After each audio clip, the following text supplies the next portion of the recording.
بسم اللہ الرحمن الرحیم۔ السلام علیکم ورحمۃ اللہ وبرکاتہ۔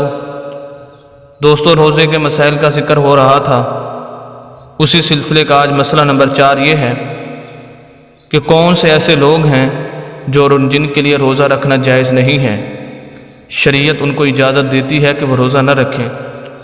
ویسے تو روزہ ہر مرد و عورت عاقل بالغ جو مسلمان ہے اس پر رکھنا فرض ہے، اور اگر کوئی نہیں رکھتا تو یہ بہت ہی زیادہ گناہ ہے، حرام کام ہے کہ اللہ کے حکم کی خلاف ورزی کر رہا ہے۔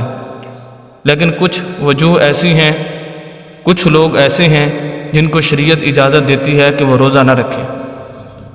ان میں سے نمبر 1، ایسا بیمار آدمی جس کے بیماری کے بڑھ جانے کا خطرہ ہو، اگر وہ روزہ رکھتا ہے تو اس کو خطرہ ہے کہ میری بیماری مزید بڑھ جائے گی، اس کے اندر اضافہ ہو جائے گا، تو شریعت اس کو اجازت دیتی ہے کہ وہ روزہ نہ رکھے۔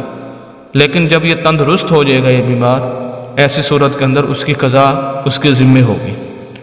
نمبر 2، ایسا ضعیف العمر آدمی جو بہت زیادہ بوڑھا ہو چکا ہے اور اس کے اندر یہ امید نہیں ہے کہ وہ دوبارہ اس کو صحت ملے گی، وہ تندرست ہوگا، اور وہ ضعیف ہی ہوتا چلا جا رہا ہے، ایسی صورت کے اندر اس کے لیے روزہ رکھنا درست نہیں ہے۔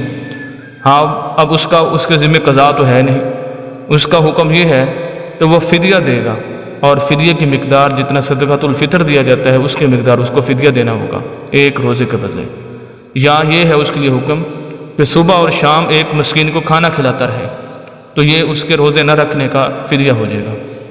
نمبر 3، وہ مسافر جو حالت سفر کے اندر ہے اور روزہ رکھنے کے اندر اس کو مشقت محسوس ہوتی ہے، سفر کے اندر اس کو مشکل پیش آئے گی، تو ایسے مسافر کے لیے روزہ چھوڑنا جائز ہے۔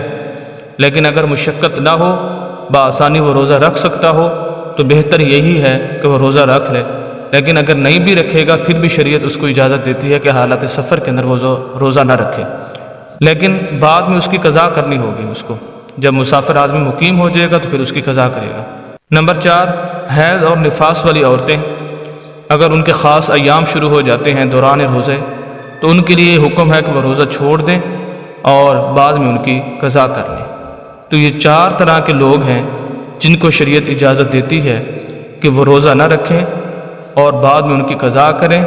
اگر ضعیف آدمی ہے تو وہ اس کے بدلے میں فدیہ دے، صدقۃ الفطر کی مقدار دے۔